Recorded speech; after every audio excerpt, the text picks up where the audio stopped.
News you can use from Mrs. Mack. I know you haven't heard from me in a while. Here is 2022. We survived 2019, 20, 21, and 22. COVID was on the rise, and it impacted a lot of businesses and a lot of people in their lives. And deeper sympathy to all those that was impacted by COVID-19 and those that did not recover, as well as those that did recover or those that never did get COVID. But today is about birth certificates. It's very necessary for me to talk about that. That is the news that I want to talk about. Minors under age 18, whether they're getting a piercing. It's very few exceptions in Texas for tattoos. There's no Texas tattoos until you turn 18 years of age. Unless you got a tattoo that was offensive and you did it illegal and the judge or the parents said, no, get this covered up. It is too offensive. No, we ain't going to do it.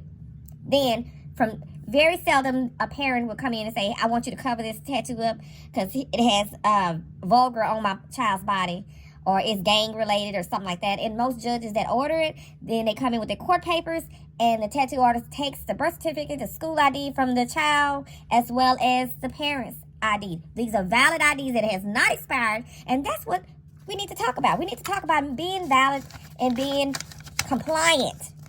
And so, believe it or not, international have birth certificates just like the states do. But it's a catch with the states, so we're going to talk about the international. Every birth certificate is required for minors under 18. There is no exception. I'm just going to share you a snippet, and I'm going to protect the identity of the person. This is the Ethiopian International. Even though I have a copy printout, the Xerox copy, this is not what they're supposed to bring in. They're supposed to bring you the original document because a copy can be modified. They need to have the original document. Shouldn't be no exception because it falls back on the artist in the business itself, or the owner of the business. The original document should be zero copy, however you're going to do it, uploaded. But you need to have the original. That client needs to have the original when they walk in that door. This is the international. They have birth certificates. And they do have identifications. If they don't have identification, then you don't do a service. If they have the birth certificate don't have the ID for the child, and the parent has ID, or the parent don't have the ID, and the child have the ID, or neither one have the ID, and they have the birth certificate, or either they have the ID and do not have the birth certificate, you don't do the service. That's just a no fucking brainer. Now let's talk about Dallas. Dallas is coming to make errors all the time. People will try your business. They will try you even if you're just an independent artist and you have your own little shop set up, or you can be a large one. A lot of time, people drop the ball. Sometimes it's the front desk. Sometimes it's the artist. Sometimes it's the owner. But technically, if the owners are not managing the business and you're just leasing, it is your responsibility to make sure that all identification is obtained from the client. That's no hand down, no excuse. Anytime you're doing it legally, you're doing it wrong. And anything can happen. That one time that you think that you shouldn't do it is a time that something may happen. When you think you least expect it, something major could happen to that one individual. You can't say, oh, I've been doing it for years. I know what I'm doing. Nobody is perfect. So let's get a fucking clue on that. Now I'm going to talk about this, and I'm protecting the individual's birth certificate. These are just copy printouts, but I just wanted to let you see the main part of it so you can identify the birth certificate. Because there are fake birth certificates out here, but you need to be familiar with the differences in the state of Texas. The state of Texas have your city one. The one that you go to the city hall, request it. It's the one that you can just generally use on a day-to-day basis, but you can't use it for any federal entities, or because most of them require state. Anything important is going to require a state birth certificate. But I'm going to show you. This is the state of Texas, which would have seals on it.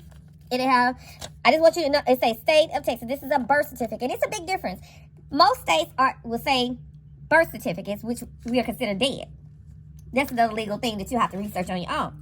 Then you have the county. You go to the city, Dallas, and you can order your request, but it wouldn't be the original. It would not be like your state. The state is, hands down, I recommend anybody to always get a state, because somewhere in your life, no matter if you got this county one, they're going to still require you to have the state, because they can't do nothing with this, because this is not where it originally come from. Your original birth certificate comes from the vital statistics.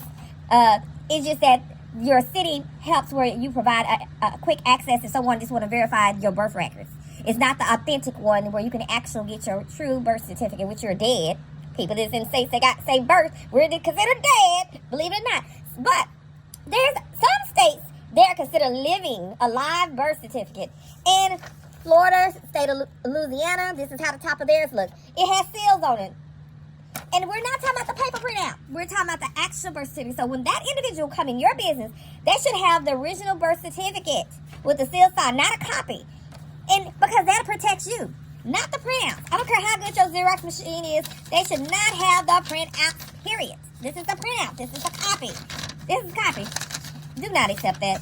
That's just doing good business. I'm just saying now.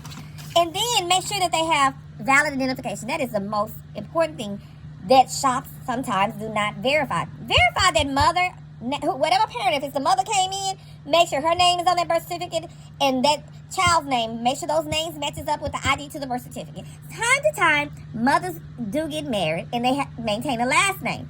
Sometimes you can't differentiate if it's the parent because a sibling can have a name, just another person can have the same name as that person, doesn't mean that's the parent.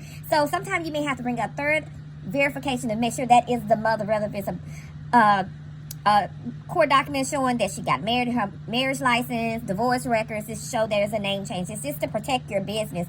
It's more important to have those documents because when the health department comes, they're gonna look, scan through that and see if you're in compliance and matching up. And it's not worth paying, taking a loss in your business behind something that you can control. That's just real talk. And you must keep those documents because you never know. Anything can happen. A person can have an ear infection or a rising or skin infection. Something can drastically happen. They can get sick, and it may not be your service, but if they report it, then what happens? You're going to have those records show that you service it. If that person said that they service there and they got proof that they came to your location, then the health department going to want to know, did you fill out your report that this was an incident that came up? So just make sure your records is straight. That's all I'm saying. I'm not trying to be in your business, just giving you tips. So this is news you can use with Mrs. Mack. From time to time, there's some exceptions to some type of birth records. If you've been in a disaster and sometimes you don't have time and you move, or you may have moved due to urgency, it may require you to go to your government federal building to obtain a document to verify who you are.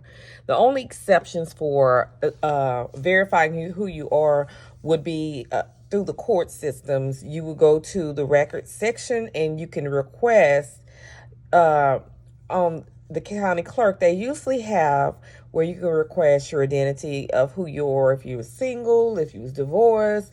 Sometimes they can certify your true fact of birth certificate. And the only way that they will be accepted if it is a certified copy with a seal on it and it's their actual letterhead to show exception that your existence.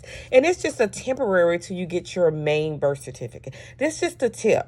Sometimes people need to verify their identity of who they are, and those can be obtained through your county clerk's office. And sometimes you can reach out to your federal government court systems that may handle records to verify your identity of being married, verify your identity of being born, verify your identity for being divorced or just being single. This is just a little tip to help you out. From time to time, major entities may ask, hey, we need to verify. You can have your birth certificate and death certificate. You can have all those certificates, your ID, and it still may not be enough. And you may have to, they may request you to go and get a certified copy.